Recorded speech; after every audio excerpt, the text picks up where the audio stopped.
Батцамдан нэрээр болдын нэрээр найрамдал тусад газар байгаа бол эрхэм сэтгүүлчид иргэд таавахынд үн төлбөрг өгөөё.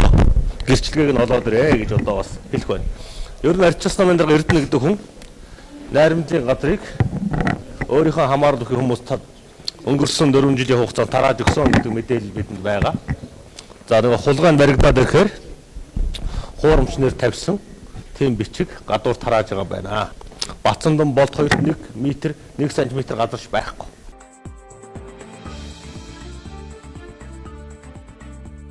Амьдралд нэг удаа хүүхэд байхдаа найрамдалд амарсан. Манай хүүхдүүд хаяа найрамдалд амардаг. Тэгээс зүгээр найрамдалд анги байх.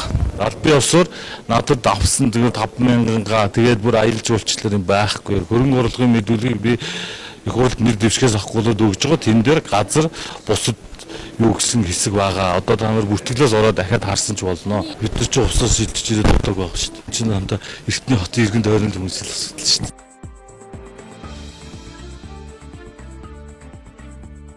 Намайг шинэ тэнд олон сайхан хаус байшинтай сайхан юмтай болгодог шүү дээ. Би бас тэгээд бэлэг дэвмэрлэр амны үргээр зүгээр юм байна гэж боддог. Надад тийм байхгүй. Манайх энэ хойш хандгай тэр баян болог гэдэг тэнд бид нар хүүхдүүдтэйгээ нэг 0.7 газар би байхгүй. Надад орон шүү. Би бодохдоо бол би батэрдний хэсэг зэрэг 13,000 батэрдний нэг юм байл.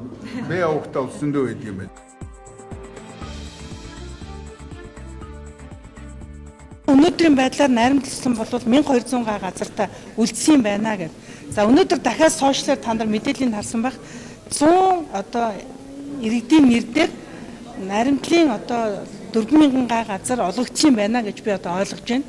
Тэгээ энэ асуудлыг бол холбогдох газрууд нь шалгаад энийг бол эргэж гаргаж тавих байх. За ямар ч байсан 100 хүний нэрэн дотор миний нэр байхгүй. Тийм учраас яг одоо яг жинхэнэ тэр газар авсан эзэд нь магадгүй дахиад л биднийг нэг юмтай холбож ингэчвэл энэ мэдээлэл нь ингээс харамж холоо гэж худлаа мэдээллээр тарих угааж агаад жинхэнэ эзэд нь ард нь үлддэг тэр л арга барилаар ажилласан юм байна.